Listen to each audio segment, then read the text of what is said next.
Hello and welcome to Coping with COVID, a series jointly produced by the Bolch Judicial Institute at Duke Law School and the American Law Institute. In this series, we examine the impact of the COVID-19 pandemic on the legal system. I am David Levi, president of the American Law Institute and director of the Bolch Judicial Institute. By now, our courts, state and federal, have adapted much of their work to digital platforms. But some procedures or litigation events do not easily or obviously translate to the digital.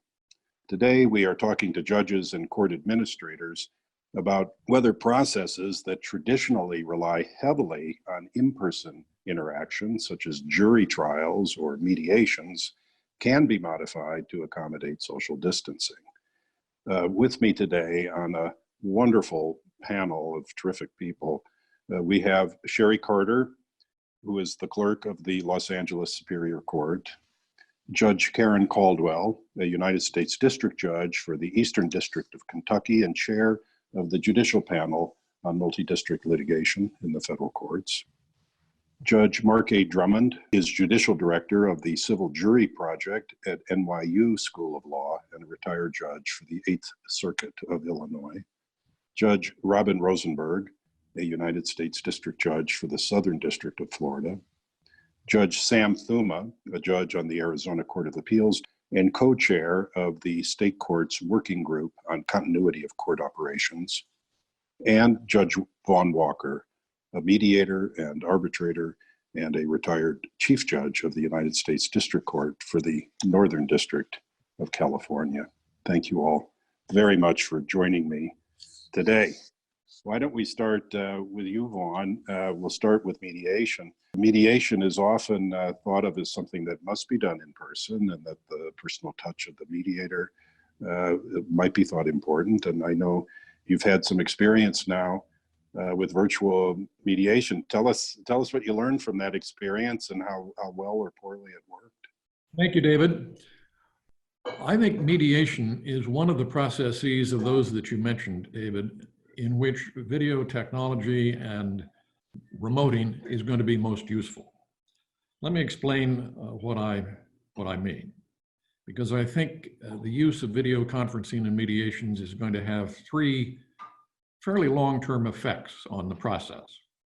First, mediations can become more front-loaded, and I'll explain in a minute what I mean by that. Second, face-to-face mediations or all-hands mediation sessions, I think, are likely to become less important in the future than they have historically been in the mediation process.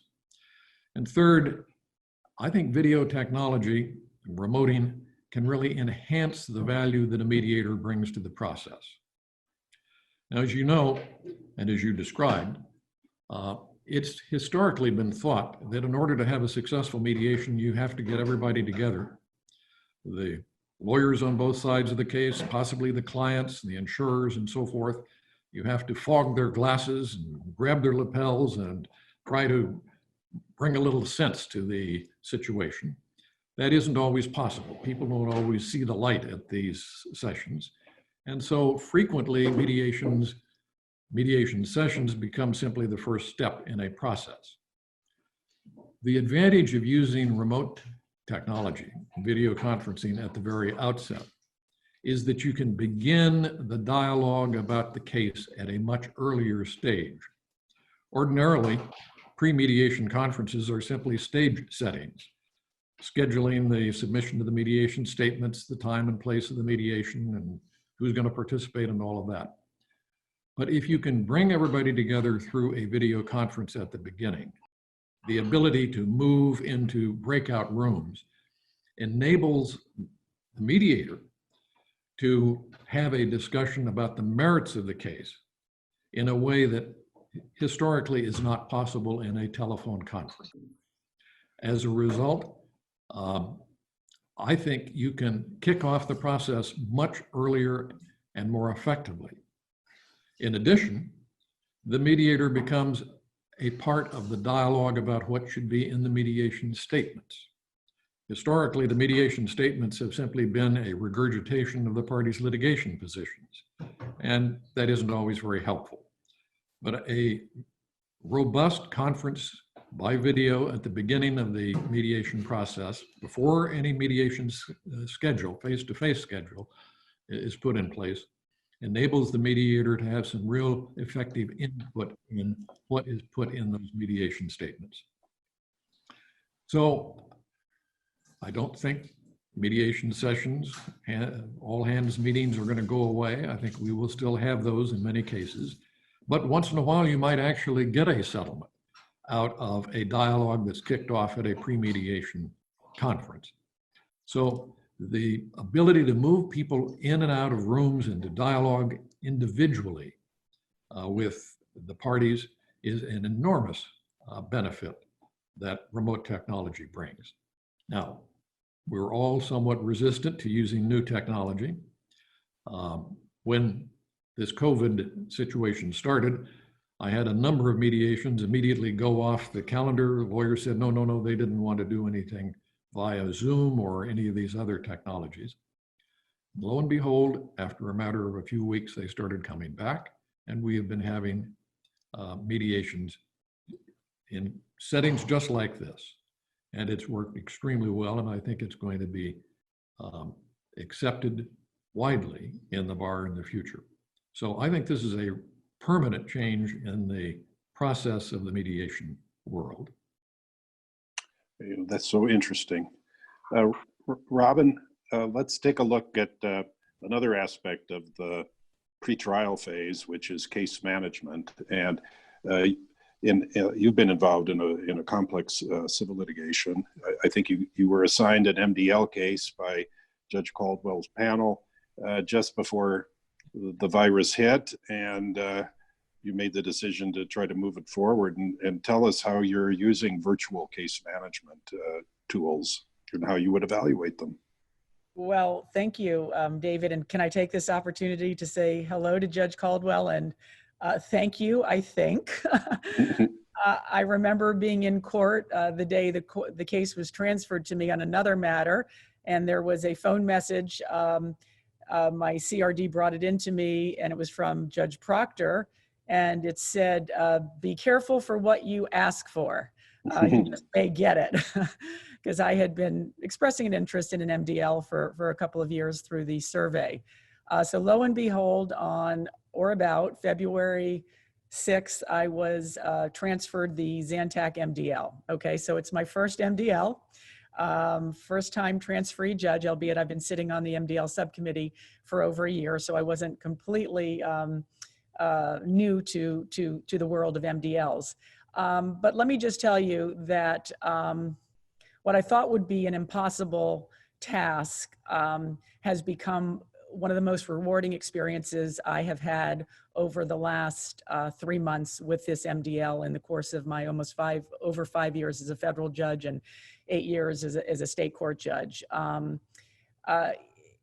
So let me tell you about how this case has unraveled since February 6th. And not to miss a beat, if I am looking over at my notes, I just want to refresh my memory. Since so much has happened in a relatively short period of time, I guess I'll start off by saying, yes, it's possible to manage a complex case such as an MDL, in this case Zantac, during this COVID period. And in fact, I might say that one might even find that there are some management techniques that even work better because we're all forced to work under unique circumstances.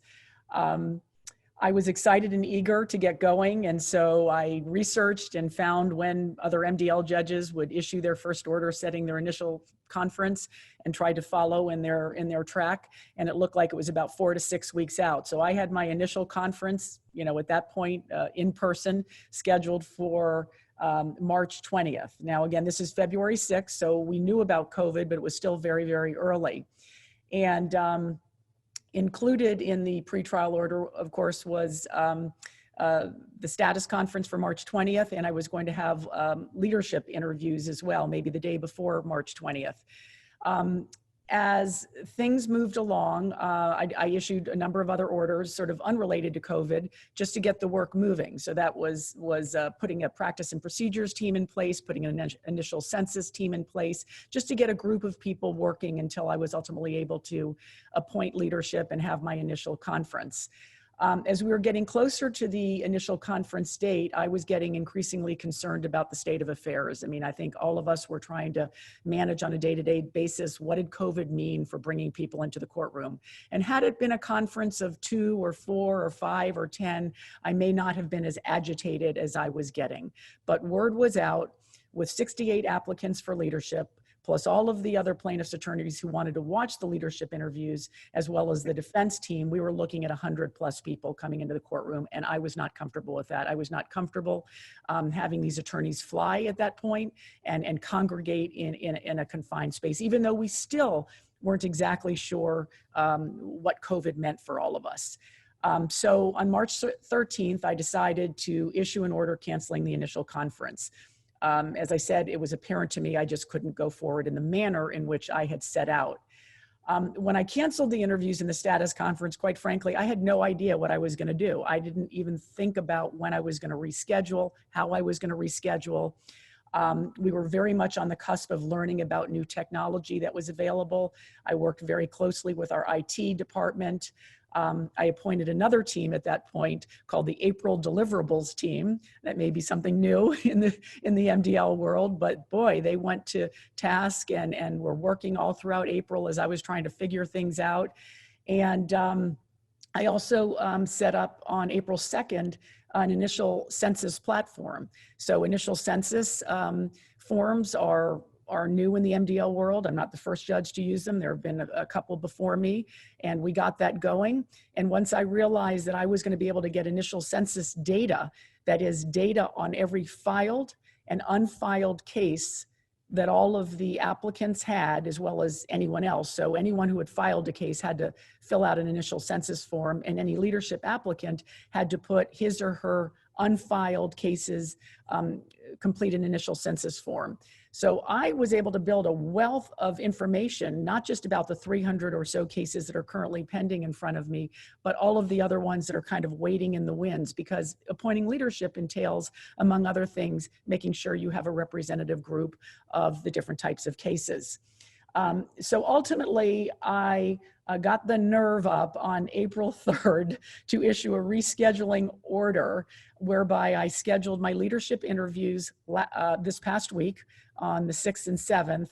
And that is why I wasn't available yesterday, because my leadership order went out. So I want to thank everyone for agreeing to meet on a Saturday. My leadership order did go out yesterday, and I have my status conference and discovery conference next week.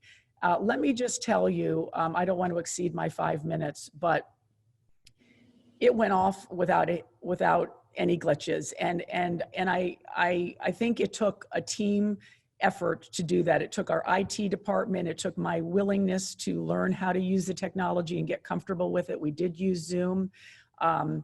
We have many government accounts within our district now. They have ensured us that with passwords and with waiting room having to be admitted and other security measures that I wasn't going to get Zoom bombed.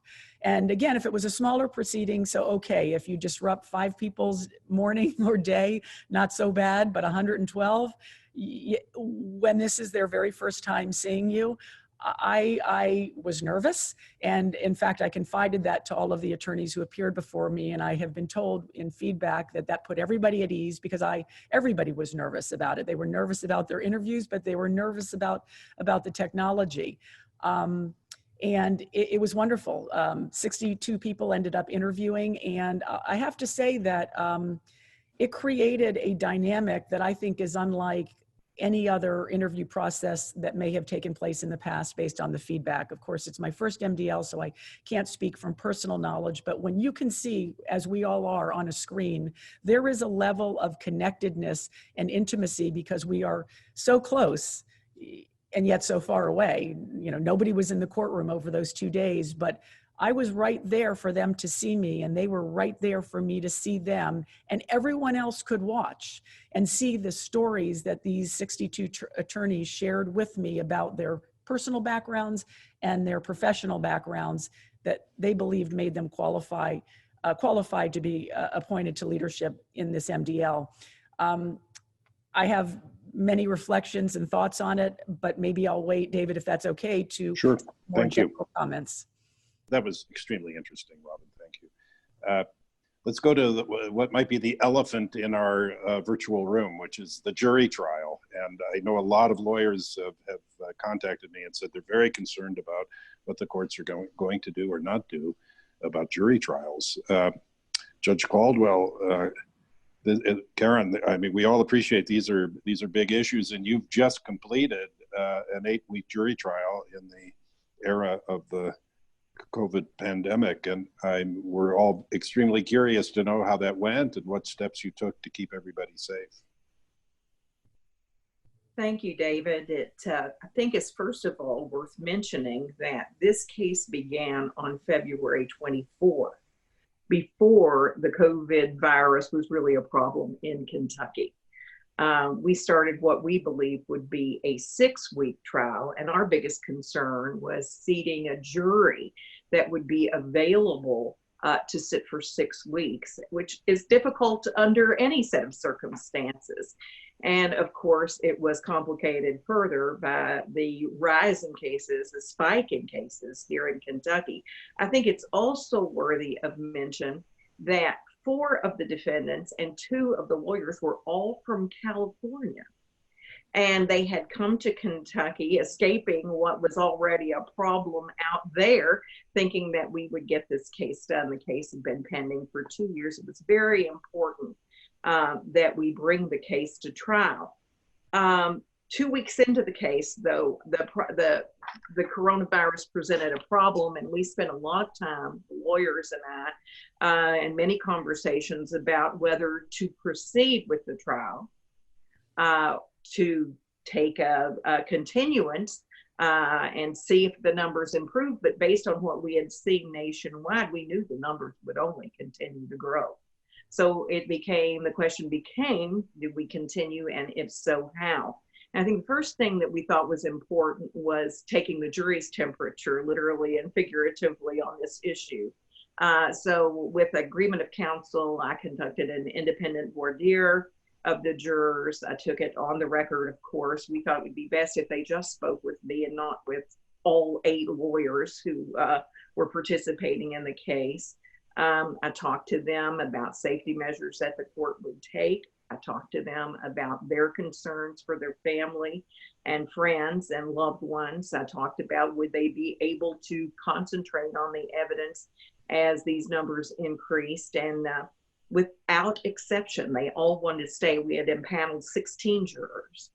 And I asked them also to give me advice on safety measures that we might take to make them more comfortable. And of course, I cautioned them that there was nothing that I could do to guarantee their safety throughout the trial, despite our best efforts. So we set about using a large courtroom. We were using our ceremonial courtroom, which was very helpful. We limited access to the courthouse. We limited access to the floor on which the courtroom and jury assembly room were located. We also sealed the courtroom. Members of the public had to have permission to come into the courtroom, but we did have a live feed going down into another courtroom so that if anybody wanted to come in and hear the proceedings, they could. I reconfigured the jury area by putting a row of tables in front of the box with computer monitors on them. I also had another set of tables over beside the jury box with computer monitors so that we could have social distancing. We were fortunate to have 3 rooms available outside the courtroom so that jurors could be socially distant when they were engaged in their breaks. We basically sectioned off one side of the courtroom so that no one approached the jury. Even the witnesses would enter and walk behind my bench in order to get on the stand so that they would feel comfortable with the social distancing. Everyone had hand sanitizers, tissues, and Clorox wipes available to them at all times. We offered the jurors masks, but they refused them, saying that they wanted us to preserve them for frontline workers Can you believe that? That shows the dedication of this jury. We also offered, I ordered them all to shelter at home, but offered to make hotel accommodations in the event that they wanted to stay in a hotel. None of them took advantage of that. We also brought in their breakfast and their lunch with special packaging so that they could feel safe and secure in the preparation of their food.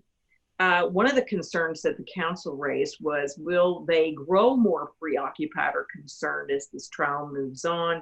So I did daily jury questionnaires in which I would invite the jurors to raise any concerns, ask them how they were doing, members of their family were doing, and so forth. And I do have copies of that available for everyone.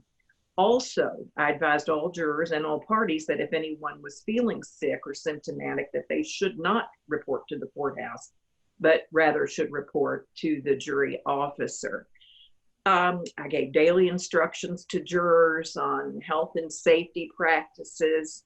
We did use technology in some regards. I had used technology pre-trial for most of the pre-trial proceedings because these lawyers and parties were in California. We used that very successfully. We used video conference, teleconference, and minimized the number of times the Californians would have to travel to Kentucky. But we had, by the time the trial was in the 6th week, we were in the defense case, and there was a travel ban. So the defendants' experts could not fly from California to Kentucky. So we took their testimony via live stream. It was very, very effective.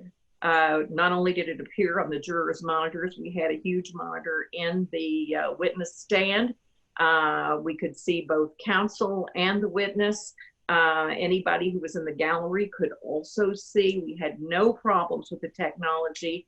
The only thing that had to be done was, if you may, some of you may know, that during peak hours, the bandwidth was challenged. So we had to schedule that and reserve the time. But when you're dealing with experts, that's a little bit easier. I'm not sure that any of the lawyers would have agreed to have a fact witness testify by live stream. But for expert testimony, it was certainly very successful. I think we had about 5 witnesses appear via live stream. And in the feedback I received from jurors after the case, the jurors were very impressed and felt that they viewed the witnesses having testified live in court. And I don't want to take too much of our time here, but let me just point out a couple of other things. We had to minimize bench conferences. That was probably the biggest challenge with so many lawyers. So, you know, I permitted limited speaking objections. We met before court every day, over lunch, and after court every day to try to resolve any kinds of evidentiary issues. And then I had the proponent of the objection and the defender of the objection, of course, stand closest to me whenever we were dealing with objections. I think that going forward, one of the most difficult aspects of managing a jury trial will actually be selecting a jury. I already had that jury selected, but because we had selected a jury for such a lengthy trial, many of the practices that I employed there would also apply to a jury trial during the COVID crisis. And one of the ways that we managed that was through a very thorough and exhaustive jury questionnaire. So at least you could get rid of all the potential jurors who have health issues, you know, so you're not dealing with all that when you have to bring people to the courtroom. But I will tell you this, we summoned 170 jurors to get 70. So, and I expect that now with the COVID crisis that you would probably have to summon maybe double that to get 70. I really don't know, but you know, that's just a process you'd have to work through with your jury officer. But I think the takeaway from it is that although a criminal jury trial certainly requires the most hands-on personal experience, I do think that technology has a role if used well and planned carefully. Thank you. That's just so interesting. Might I ask, were any of the defendants in custody defendants? No, it was very helpful. The defendants were not in custody. Okay. Many of the witnesses were. Yeah. And that's another sort of cautionary note, that the Bureau of Prisons stopped transporting people during the trial. Luckily, we had them transported in well in advance. So I think judges need to be mindful that there are transportation issues for custodial defendants and witnesses. Thank you. Judge Thumma, you're co-chair of the Arizona State Court's Working Group on Continuity of Operations, and I know you're looking at how to keep criminal jury trial going, and there are lots of issues, constitutional and otherwise. Can you tell us about what the working group has done and what you're looking at in this respect? I'd be delighted to. Our report issued on the 1st of May, and it's at www.azcourts.gov/COVID-19. And I share that not because it's the end of anything, but my hope is it's the beginning of our continued wrestle with this beast that is the coronavirus. And to follow up on Karen's points, the first principle in the work group, which is the Plan B work group, recognizing Plan A left town when COVID-19 hit. But Karen's right, we're talking about managing contagion, not eliminating. Eliminating requires some medical breakthrough that we all hope for. But until that happens, I think the courts need to do a whole bunch of smaller things to see what we can do to be creative and innovate, and to ensure social distancing, use technology to eliminate those traditional face-to-face hearings and those big gatherings like jury summons issues. The changes in jury trial management on the civil side, I think, lends itself for far more creativity, given that certain doctrines don't apply. But let me focus on criminal. There are about 100,000 criminal jury trials in the state court system every year, involving probably 1 million jurors, give or take, and many more who are summoned. So our focus really needs to be on the new normal. That was one of the things our work group did. In this new world, how are we going to help ensure social distancing? And let me focus on just 4 points. First, in this new normal, remote grand jury proceedings using technology. There's more freedom, if you will, in the grand jury context. Confrontation clause doesn't apply. Hearsay is admissible. And courts are doing that right now, including in our state, in Arizona. Speedy trial rights, the second issue I wanted to talk about, the constitutional speedy trial issues, the Barker versus Wingo factors. I think things are going to have to be really pretty bad for a lot longer before that would kick in. But there's also state and local law, statutory and local rule speedy trial rights as well. Arizona can exclude time, for example, based on extraordinary circumstances. That's under rule. And just late yesterday, our Chief Justice, Robert Brutinel, issued Administrative Order 2020-75 that does just that through August 1. So we have sort of the flexibility to be able to have those times waived. The third point is reducing or eliminating peremptory strikes. And Bob's administrative order yesterday did that, reduced it from 6 to 2 per side in criminal cases, and for serious and other cases as well. And for serious criminal cases, that reduces by about 30% the number of qualified jurors that you need to pick a jury, which in turn has a ripple effect in the number of jurors, potential jurors, that you need to get in the courtroom. And then the final issue, and I'd love to tell you I have an answer, and I don't, is a confrontation clause. Of course, the accused has the right to confront the witnesses against him or her. But let me toss this out. What if a jury trial involved the defendant, counsel, the judge, and witnesses in a courtroom, socially distant, of course, but remote jurors, and who perhaps never physically were in the courtroom?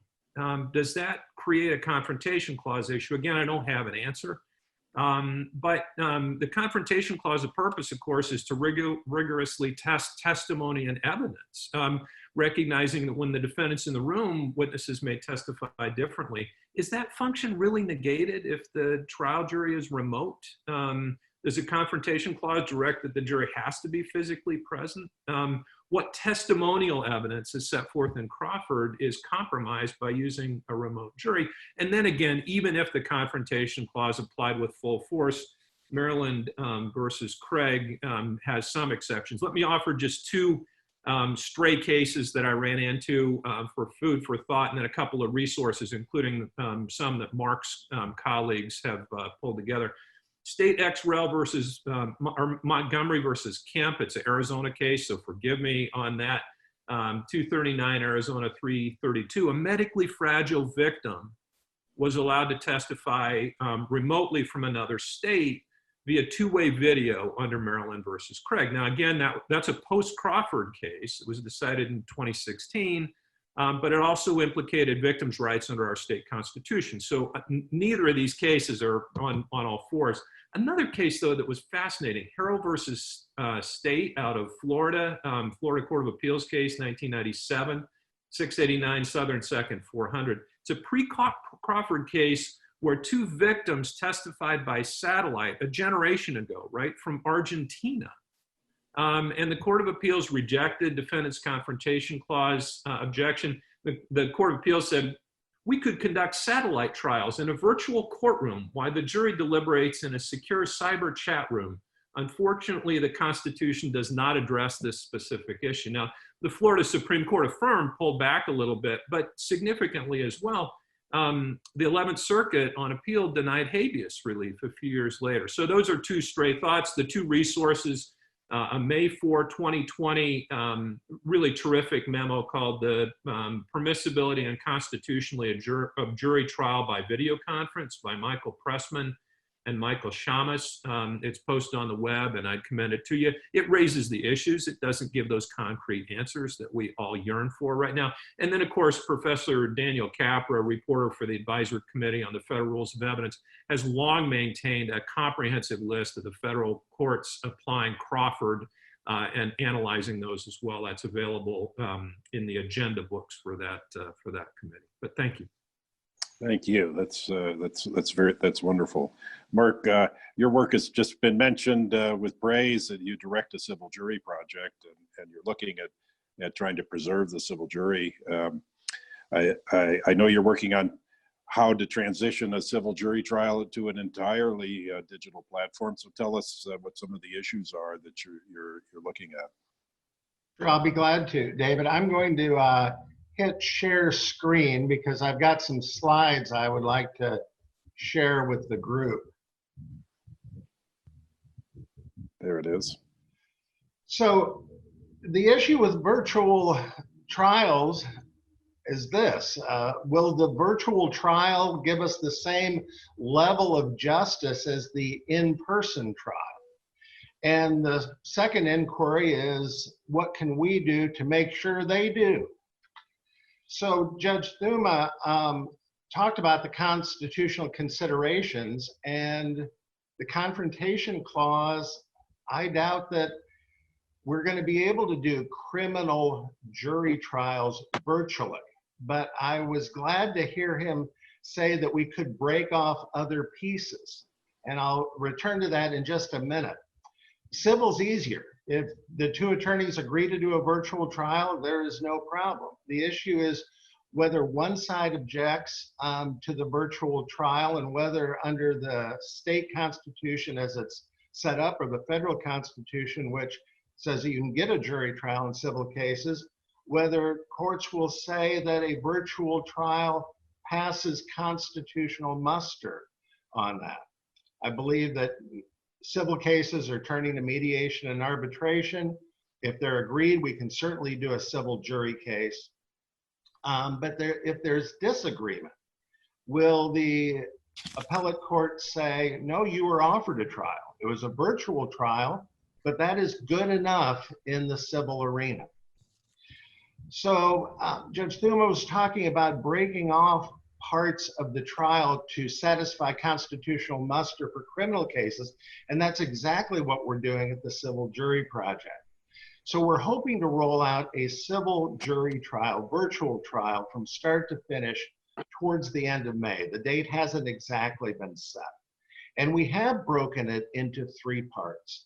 We have trial lawyers, trial judges, and academics working on 1, jury selection, 2, protocols for the actual trial, and 3 jury deliberations. So you could have the case of Judge Caldwell talked about the questionnaire, where we send the questionnaire out. Jury selection is done virtually on a platform. And then instead of having 100 jurors come, potential jurors come to the courthouse, you only have those who are chosen. They would hear the trial in person, whether it's civil or criminal, but in civil, they could also hear it virtually, in my opinion. And then they retire to their homes to deliberate on the verdict. I think probably if you just want to break one piece off in the criminal setting, jury selection would be the easiest to break off. There are some studies about how the dynamic of being in the jury room helps them arrive at verdicts. So we've got these considerations that we're dealing with. Can you achieve a cross-section of the community by a virtual trial? I think the healthcare system has done a great job convincing all of us that we are truly heroes if we're staying home. I think the judicial system could also do the same, that you've saved lives by staying home during the pandemic. Now we need to reinvigorate, we need to bring back the jury trials. Can you help us out by being a juror in your dining room table? Judge Caldwell talked about how dedicated her jurors were. And the studies that we've done at the Civil Jury Project, people are apprehensive about jury duty, but once they do it, they are thrilled to be jurors. They have a sense of pride being jurors, and many say they would like the opportunity to do it again.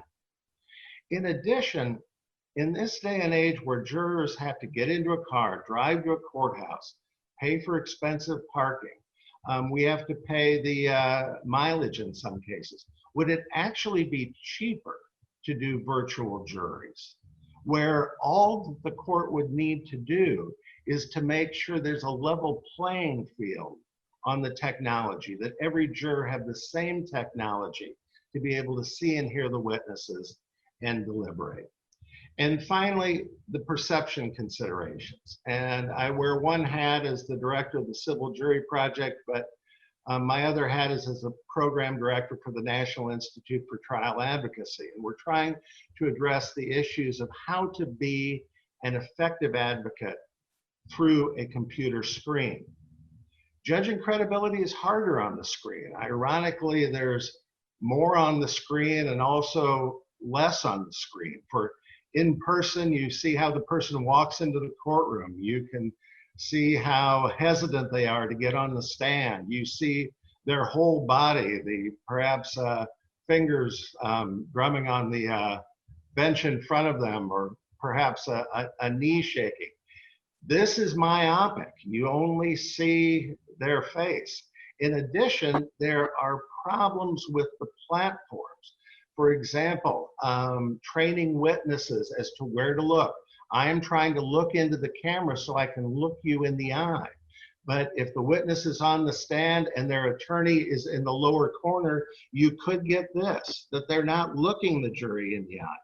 They're answering the questions from the person who is in the lower corner.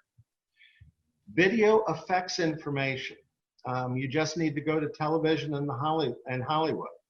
They usually do shoots with a 3-camera setup. One's pointing from above, one is straight on, and one is from below.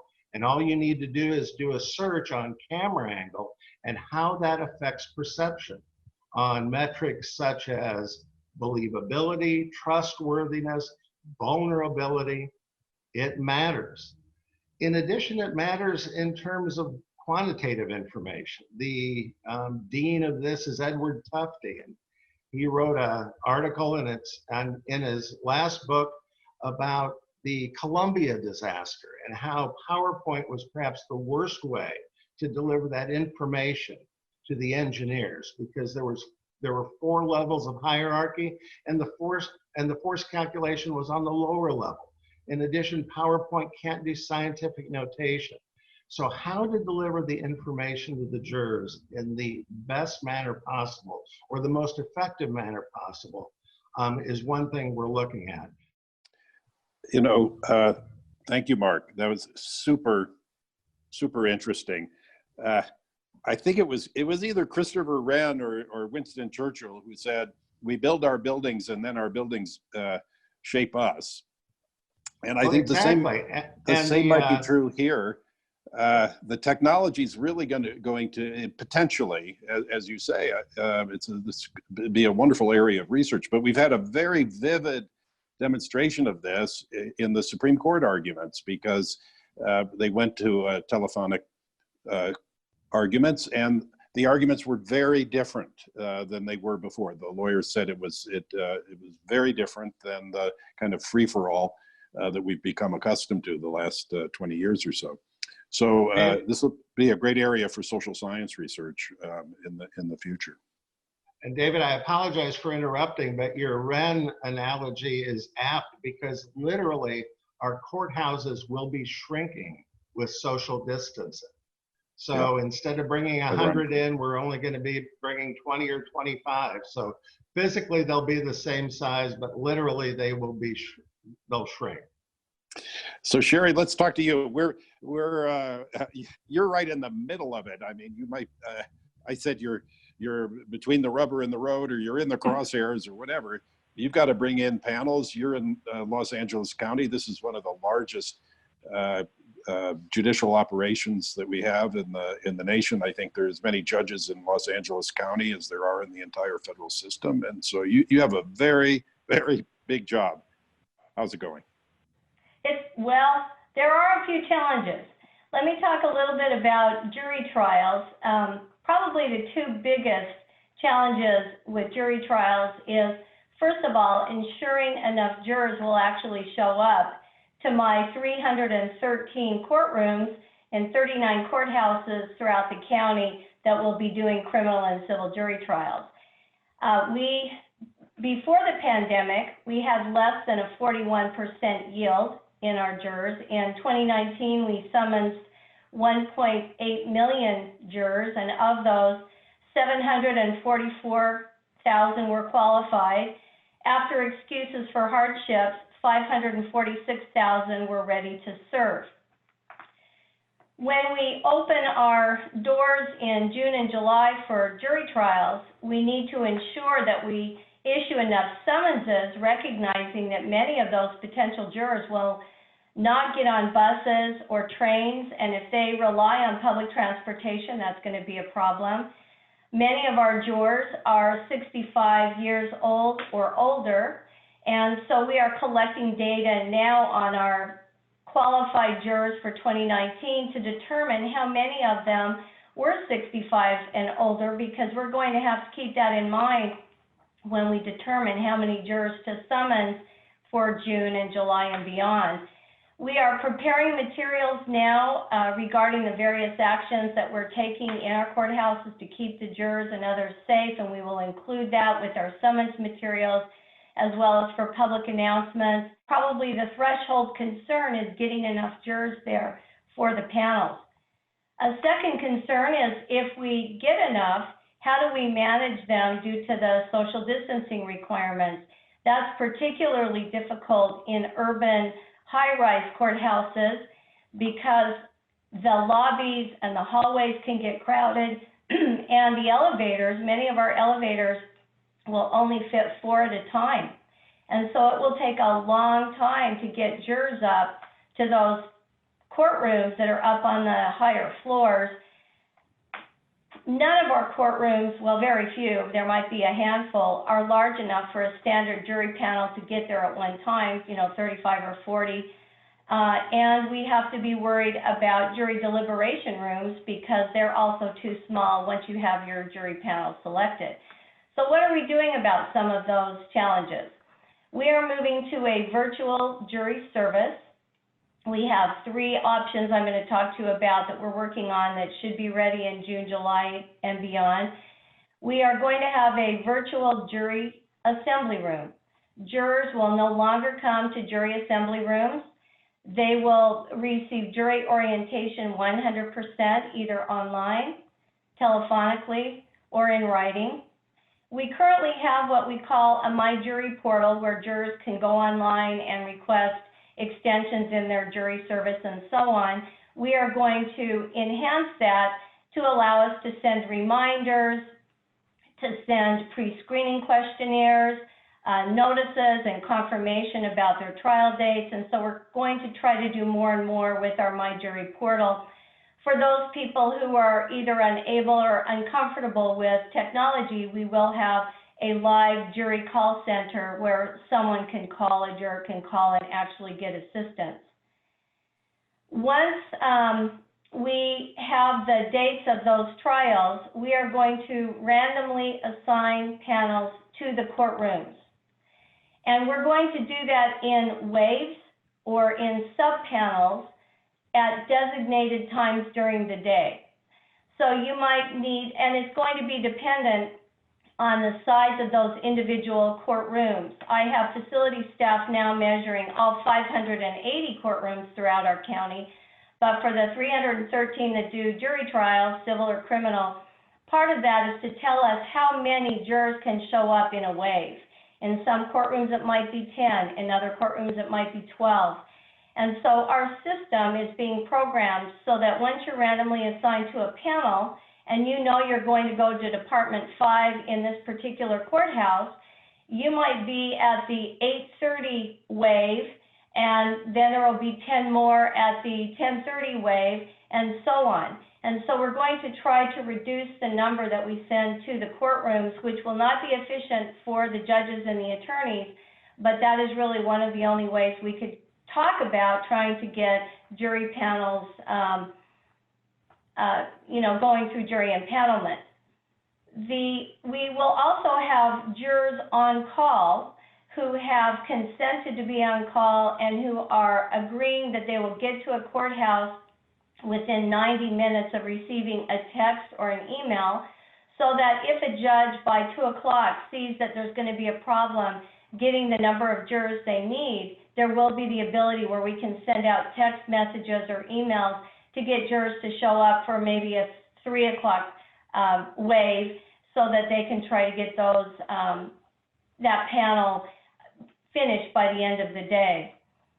Now, the second thing we're doing, which is really more for the civil side, is we are building a virtual voir dire program that will be available in August.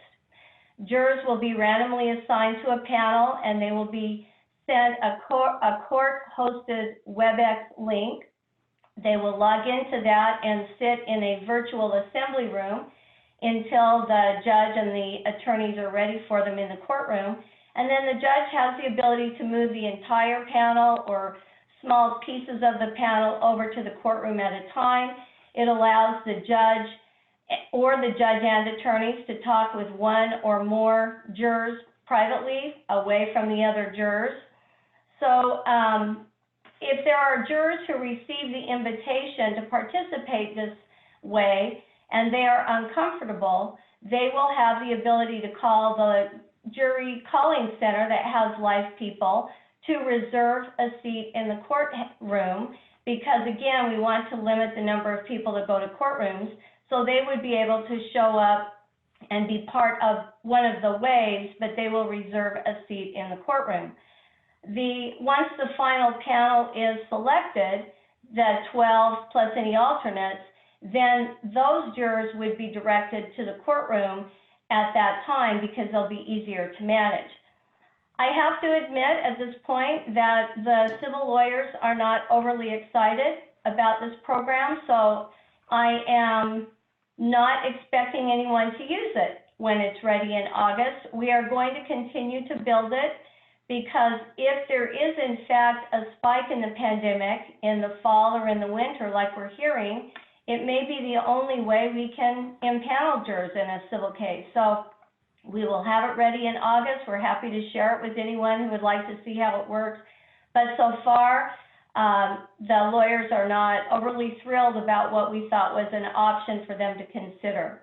And then the last thing that we're looking at for physical jury impanelment is we are looking at large venues that are within walking distance from courthouses, music centers, convention centers, where we will have the judge and the courtroom staff come and various courtrooms come and impanel jurors from one location where we can spread out more jurors. So the randomly assigned panels will go to that larger venue, and the judge and the courtroom staff will be down on the stage with appropriately spaced jury box, and we will impanel numerous panels from that one location, and then the bailiff can walk them back to the courtroom once they've been selected. So those are a few things that we're doing to help with the jury impanelment problems. A lot going on. I'm wondering whether any members of our panel have reflections on anything they've heard so far, particularly about jury trial proceedings. Anyone? Don't be shy. Well, there's a judge in Chicago on our working group who believes that there's a certain category of civil cases that they may agree to start hearing. She doesn't believe that the large medical malpractice cases will be going, but she said the auto accident cases that are under a certain amount of money, that if they want a jury trial, she envisions that there may be attorneys who would like to take that option. And we're going to roll out hopefully this in May, and she's going to see if she has any takers. I can guarantee you the 2 attorneys who do the first virtual civil jury trial, our executive director said they will be famous. That's funny. I hope it works there, because I think it's going to be a really good option for those civil cases where the parties are willing to stipulate. Sherri, are you seeing a lot of waiver now of jury trial, and attorneys and clients are opting for bench trials, either civil or criminal? Have you seen any? Well, we're not doing any trials right now at all. We are only focusing on those statutorily mandated essential functions throughout our courthouses, and lawyers are talking a lot with judges about, if we do elect to use non-jury trials, will we get preference on hearing dates? And so there's some talk there that perhaps that would be a way to get the trials going without the juries, is if they had a preference on hearing dates. Anyone else seeing this? When I was a judge, I handled a certain number of criminal cases through bench trials. Sometimes it didn't happen often, but certainly civil, there were a lot of bench trials. Sometimes there was no right to a jury trial if the government was the defendant or plaintiff. Anyone noticing any change yet? It may be too early. Well, David, if I could jump in again, we've been doing some one-on-one coaching with attorneys in legal services who are representing tenants. And in some states, if there's an eviction, they're entitled to a jury trial, and they are more than willing to do a jury trial virtually on behalf of their clients. And quite frankly, it may be the better route to go for a virtual jury trial if you're representing a tenant in an eviction case, especially during this era of the pandemic.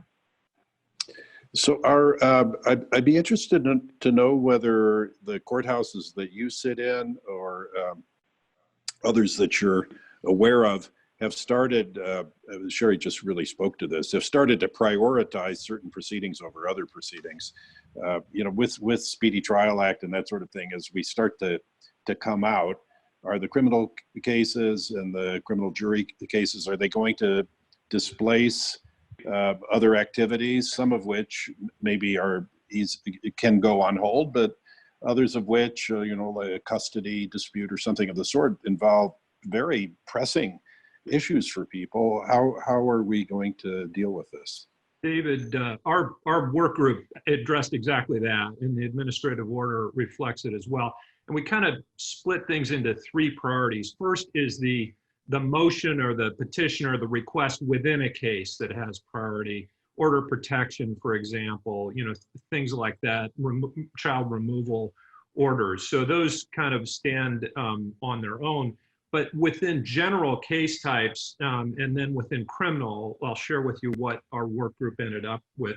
Priorities in the following, starting with criminal, followed by juvenile, then mental health, then family court, and that really turns on whether there are children involved or not. If there are minor children, a higher priority, probate, and then civil and administrative matters. Now, again, our Superior Court's a court of general jurisdiction, so they cover everything. And within criminal, the priorities, and I hope these priorities make sense to all, but an in-custody defendant awaiting trial has priority. And then out-of-custody defendants facing felony charges, pardon me, and then out-of-custody defendants facing misdemeanor charges. So those were the kind of priorities set that our work group came up with. And then will you be reassigning judicial officers from division to division based on those priorities? The recommendation, yes. And again, our superior courts are split, family, juvenile, civil, criminal, it's a rotational system. Or in our smaller counties, we have counties with one judge. It's sort of the courthouse is open and, everything is there. But the recommendation is to expand capacity, ensure social distancing, and I'm reading here, but by temporarily reassigning judges to account for specific needs, and that really is criminal. Enlist retired judges, judges pro tem, and we historically have used judges pro tem as well. Focus on particularly scheduling interpreters and court reporters, a limited resource, a prized asset of the court system, and then consider staggered reporting in extended hours, including perhaps weekends and evenings, and maybe even temporary staff. Now, that gets into fiscal issues, which the next fiscal year I don't necessarily want to think about on a Saturday, but that absolutely is a work in progress and is not going to be a delightful topic, I think. Will there be any kind of similar reshuffling in the federal system? Is that under consideration? May I ask our federal judges if they have heard of any such thing? I'm not aware of it at this point. There is Director Duff has impaneled a jury trial working group. I think that will probably be addressing that. I think most of the federal judges, though, are on their own, trying to use creative processes to keep the civil docket moving. It's interesting, I think, as was pointed out earlier, the civil docket gives you a lot more flexibility in what you can do and how you can encourage the lawyers. The lawyers can work remotely on their civil cases. And I have been spending a lot of time trying to dedicate at least 2 days a week to my civil docket in terms of getting the cases back on track, seeing what we can do to keep them moving. In the case of the MDL, what can you do virtually? And so I think we just have a lot more tools available to be creative in moving those civil dockets. And, and again, I can't emphasize the importance of mediation in keeping those cases moving along, and the role of our magistrate judges or private mediators in the federal system. I want to echo just for a moment what Judge Caldwell is saying, because I think it's really, really important. I think it's critical that we focus on how we are going to get back to trials, whether they're virtual or not, whether they're in the civil or criminal arena. Without a doubt, that's a part of our job as judges, state and federal. But the truth is that trials themselves are not all that we as judges do. In the federal system, now here in the Southern District of Florida, we do happen to have a lot of trials, maybe more so than in other districts, but nevertheless, the majority of our time is working on cases, on motions, status conferences. And so I think this is a wonderful opportunity for judges to become even more engaged with lawyers and their cases and case management. We have more time in many respects, even though some of us are incredibly busy, for example, because of an MDL. But a lot of us have time that we didn't have before to hold status conferences. Zoom is easy, or whatever platform is available. I think we've gotten past those first few months when we were all scared and we didn't know. When things have settled a bit, safety and health come first always. And I think that when an attorney needs to be heard about safety and self-preservation, at least in my view, that comes first.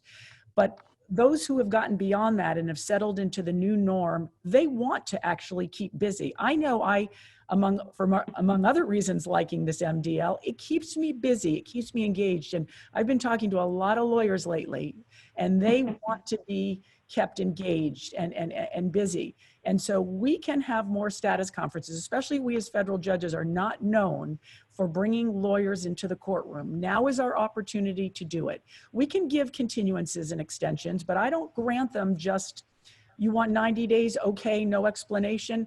I want to know, why do you need the 90 days? What can't you do now that you weren't able to do before? Let's talk about video depots. Let's talk about the virtual mediation. These are all viable tools.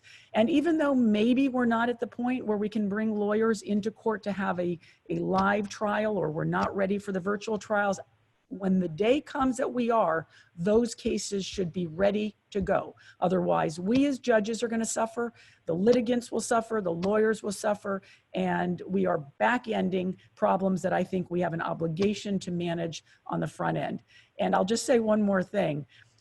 This is an opportunity to train young lawyers. So whether the young lawyers are appearing on Zoom or not, I know when I had my 2 days of interviews, there were, I was told by a few of the applicants, a whole group of staff members, paralegals and secretaries, lawyers and associates who were sitting able to watch the attorney present. How often does the team, who actually does a lot of the work behind the scenes, get the opportunity to at least see the associate or their partner at work in a courtroom, virtually, so to speak, presenting to a judge? So I have welcomed that in this MDL. I have included younger lawyers in the leadership team. I've made it clear it's a priority for me.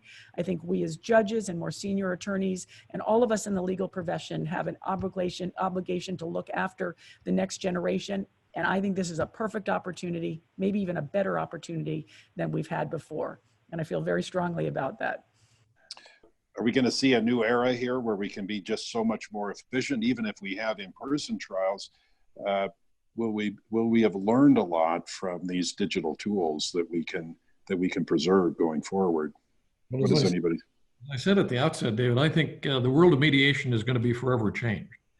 Mediation, of course, is probably the easiest of the various processes we've been talking about to adapt to this technology, because it's a consensual process in the first place. And so the hurdle or the obstacle to the use of technology in mediation is primarily the reluctance of lawyers and parties, to a lesser degree, to use these tools. But because we've been forced to use these tools as a result of the COVID pandemic, I think once you learn how to ride a bike, you never forget it.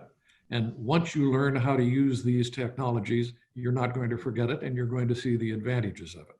And so I think this is a permanent change in the whole structure of mediation. And of course, in arbitrations, it's even easier to use video conferencing, because you can certainly set arbitrators up in remote locations from the witnesses and the lawyers and so forth.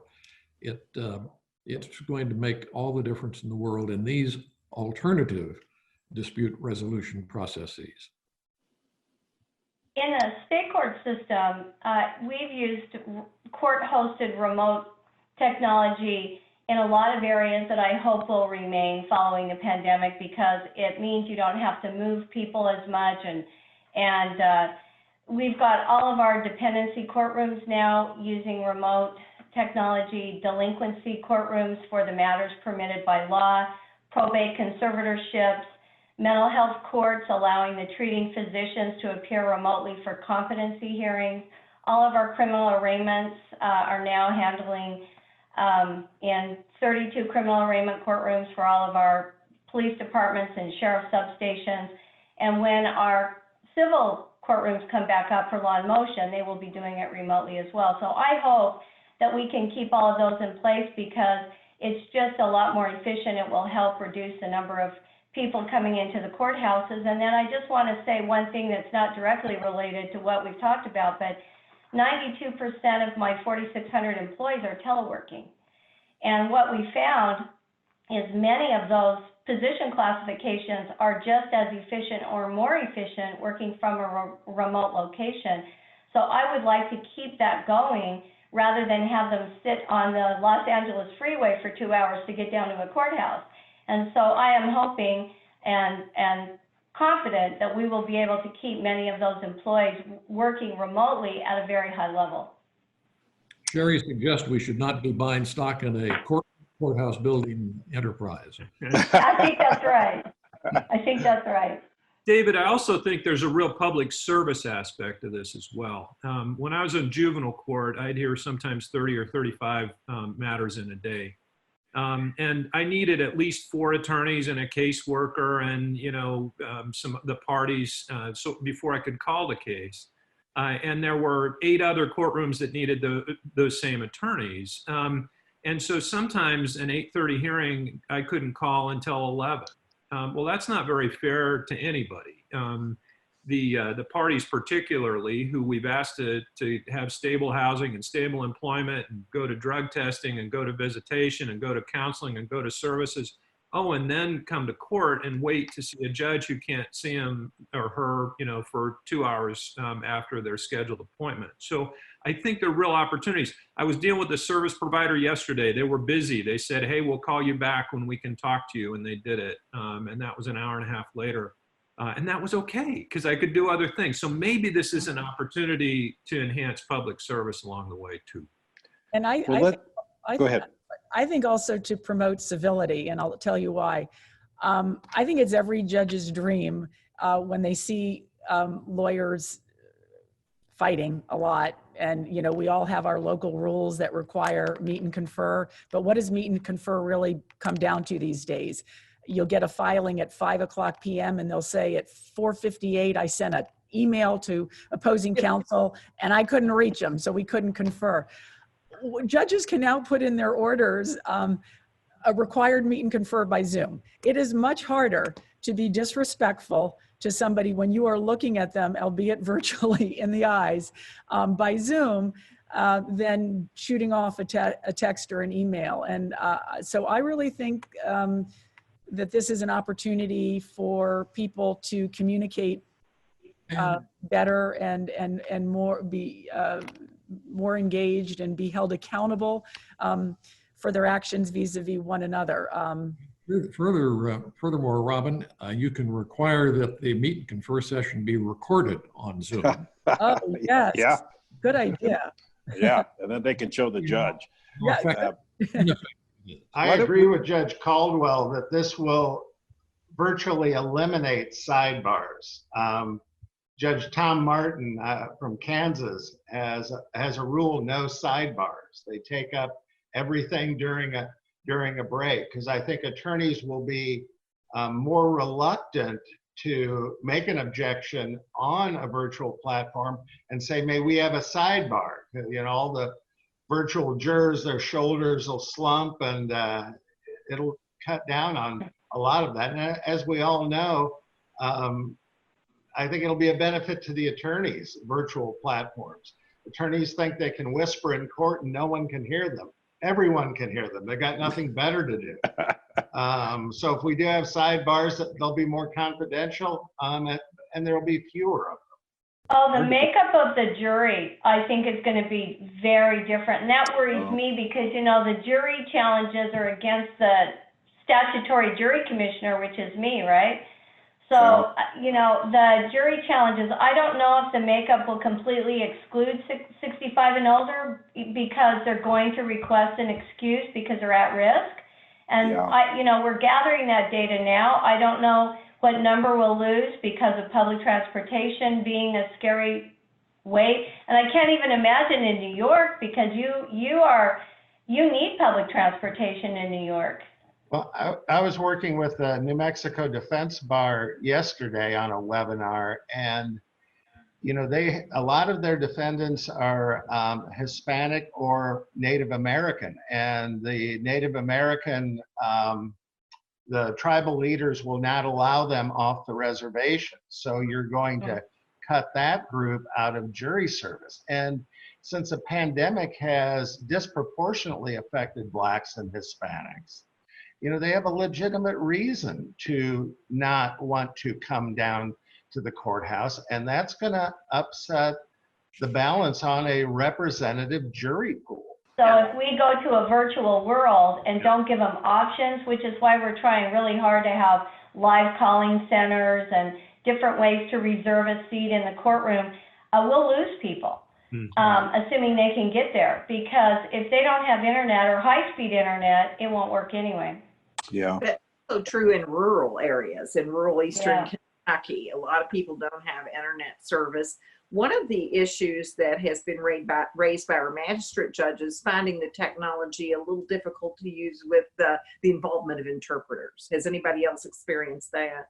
No, you can do that with Zoom. Zoom has a couple, Or WebEx. I've done, I'm sorry, I am not a representative of Zoom, and I I promise. But remote technology, any of the platforms. Yeah, they have, and it's simultaneous. So Good. simultaneous. So because we have a lot of illegal immigrant cases and a lot of them are time served. So I've been doing a lot of police sentencings, and the Palm Beach County Jail's been great. So they put the defendant at a laptop and they're zoomed in. They also allow the defense attorney just to speak with the client in advance. So they have their personal conversation first, and then everybody appears by Zoom, the probation officer, the court reporter, the interpreter, the defendant from the jail. I've been coming to court because I'm the only one here, so it's safe here. But, and yeah, not a problem at all. That's huge. Every transportation event creates, quarantines afterwards, mixing the population. Right. I mean, I didn't want the marshals to even have to go to the jail, so I spent untold hours. It's like you're working double time. Half my time has been, which is like a full-time job, on the technology to then actually do my job. So I'm exploding with it, but I've enjoyed it because I like technology. I've loved learning it. I more about it. I've been so grateful. For example, the Palm Beach County Jail, they're stretched. I mean, they're dealing with all their state prisoners, but that's where the federal inmates are before they get sent off. And I tell you, they took down one of the visitation kiosks and they set up a little area there so that their people are moving them. They're not charging us at this point. And so that they can appear in court. So our marshals don't need to go over there. And so nobody's leaving, nobody's going back in, and everybody's safe. And the time served defendants are getting their day and they're getting out. Now that's a different story where they're going and how the whole detention process is working, but you can only do so much. But we're trying really hard. I know you are. It's interesting. I mean, there's just so many issues. You're going to see some crazy cases too, where either with or without the court's involvement, somebody thought they were in one of these chat rooms where nobody else could hear, and then it turned out that either the judge or somebody didn't hit the right button, and everybody heard a confidential communication. That'll be vexing. My advice on that, by the way, because I do think chat can be a little confusing, because if you're chatting somebody and then someone else chats you, you're thinking you're responding to the other person, but you're not. If you could have another tablet next to you and do it like on Skype. So for example, when I had a sentencing, I was communicating with the probation officer on a different tablet on my iPad, which I have right here, and on my laptop, and we were Skyping for that very reason. We've been urging that they enter into stipulations and actually change the code of professional responsibility, where you say to the judge before you start the trial or the hearing, Your Honor, we've stipulated that we have a professional responsibility that if there is a mistake made, and it's going to be by the judge who mutes or doesn't mute, and we overhear a conversation by the other attorney or by you, we will notify the court immediately, and we will mute ourselves immediately. And I think courts ought to pass administrative orders, and I think smart attorneys will offer that stipulation. So let's go around the room, so to speak, and just see what your parting comments are. Any advice you have for lawyers, other judges, court personnel, citizens who are so interested in the rule of law in this country? What advice do you have? Let's just say 15 seconds of advice. Robin, let's start with you. Well, don't be afraid of technology. We all need to embrace it, and it is actually helping us. And I think it's important that the message be sent that the court systems are up and running, and justice is being carried out. It's being carried out in a different way, but we all are working very hard to balance safety and health concerns with preserving justice as we all know it and want to continue with it. Things have not come to a halt. We are working, but we do need to be more open-minded, I suppose, about the ways in which we do it. Sherri, parting words. I would say to just know that the courts are working really hard to make it a safe place to come back, that we need jurors to come back. We need to get back to our next normal. So please to work with us and follow the instructions and the rules that the judges and the courts are producing so we can work together to get to our next normal. Judge Caldwell. Well, I think the role of public servants has never been greater. And for judges and courthouse staff, for lawyers and participants to recognize the importance of their service to our system of justice and its preservation. Mark. I guess I've got two messages, one for the attorneys and one for the potential jurors. And I'll just quote our executive director, Steve Sussman, who is a legendary trial lawyer, who told the attorneys that the first two of you decide to do this will be famous. So I would urge the attorneys to consider this. And for our citizens, we are putting your safety first. One way that you can help is to respond to a virtual jury summons. You'll do it from your dining room in the safety of your own home, and we are a big believer in the jury system. People are apprehensive about it, but once they sit and realize that this is a system that is the greatest ever devised, actually, they leave the courthouse and they'll leave the virtual courthouse with a sense of pride. Sam? Sure, and my focus for these notes are sort of within the courthouse, judicial officers, court staff, everyone that helps make dockets sing. It's just embrace change. We're not always as good about that as we should be, and I'm looking internally for that more than anything else. Be creative. The ideal, the perfect should be our goal, but if something's pretty good, let's not discard it as not being perfect. Innovation, how we can innovate and use technology to do things that we just couldn't before. And then really look to the new normal, not for how we get back to how we used to do things 6 months ago. And to me, that's essential for a couple of reasons. One, we're not going to fix this gap until we get that big medical fix if we're trying to look at how we did things last fall. And then secondly, even after that comes, and man, I hope that comes soon, but we're going to lose opportunities to improve what we've been doing. Time-worn issues looked at through new eyes with new perspective. We can improve in the long run, even after that medical fix comes. Vaughn? What having to use these new tools does for us is it makes us focus on what is really essential and important in the processes. That, I think, is the lesson that will come out of this. We will learn what we can do without, and we will learn what we must have in order to make this system work properly. And I think that discipline that is forced upon us now is in the long run going to be very helpful. Thank you all so much for taking the time to talk with me today and with one another. You're a very creative, wise, and forward-looking group, and really I took a lot of inspiration from it. You are working in unprecedented times and doing so with vision, understanding that the courts are essential to our democracy and that we have to find ways to continue to operate while doing the best that we can to protect public health and safety.